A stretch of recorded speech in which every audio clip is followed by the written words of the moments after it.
ಮುಂದುವರಿತಾ ಇದೆ. Operation ಸಿಂಧೂರದ credit ಸೇನೆಗೆ ಸಲ್ಲಬೇಕು, ಕೇಂದ್ರ ಸರ್ಕಾರಕ್ಕಲ್ಲ ಅಂತ ಕಾಂಗ್ರೆಸ್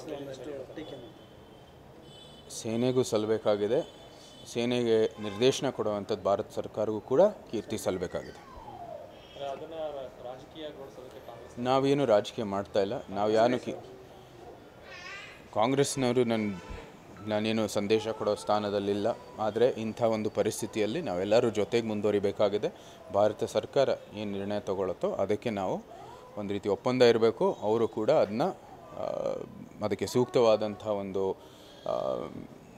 ನಿಜವಾದ ಒಂದು ಅವರ ಒಪಿನಿಯನನ್ನು ಕೂಡ ನಾವು ಕೊಡ್ಬೋದು, ಏನು ತಪ್ಪಿಲ್ಲ. ಆದರೆ ಅವರು ಈ ಸಂದರ್ಭದಲ್ಲಿ ಜೊತೆ ಇರುವಂಥದ್ದು, ಒಗ್ಗಟ್ಟಾಗಿರುವಂಥದ್ದು ಸಂದೇಶವನ್ನು ನೀಡಬೇಕಾಗಿರೋದು ಅತ್ಯವಶ್ಯ.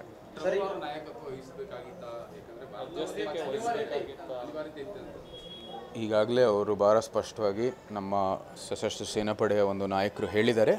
ಅವರ ಒಂದು ಡಿಫೆನ್ಸ್ ಹೆಡ್ಡು ನಮಗೆ ಕರೆ ಮಾಡಿ ಈ ಒಂದು ಸೀಸ್ ಫೈರ್ ಬೇಕು ಅಂತ ಅವರು ವಿನಂತಿ ಮಾಡಿರೋದು.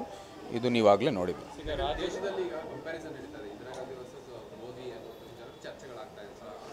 ನೋಡಿ, ಪ್ರಸ್ತುತ ಏನು ವಾಸ್ತವಿಕ ಅದನ್ನ ನಾವು ನೋಡಬೇಕಾಗಿದೆ. ಇದು ಕಂಪ್ಯಾರಿಸನ್ ಮಾಡೋ ಅವಶ್ಯಕತೆ ಇಲ್ಲ.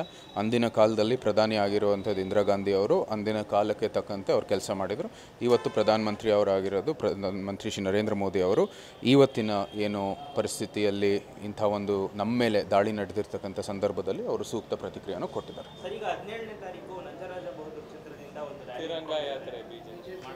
ಎಲ್ಲರೂ ಸಂಘಟನೆಗಳನ್ನು ಭಾಗಿಯಾಗ್ತೀವಿ.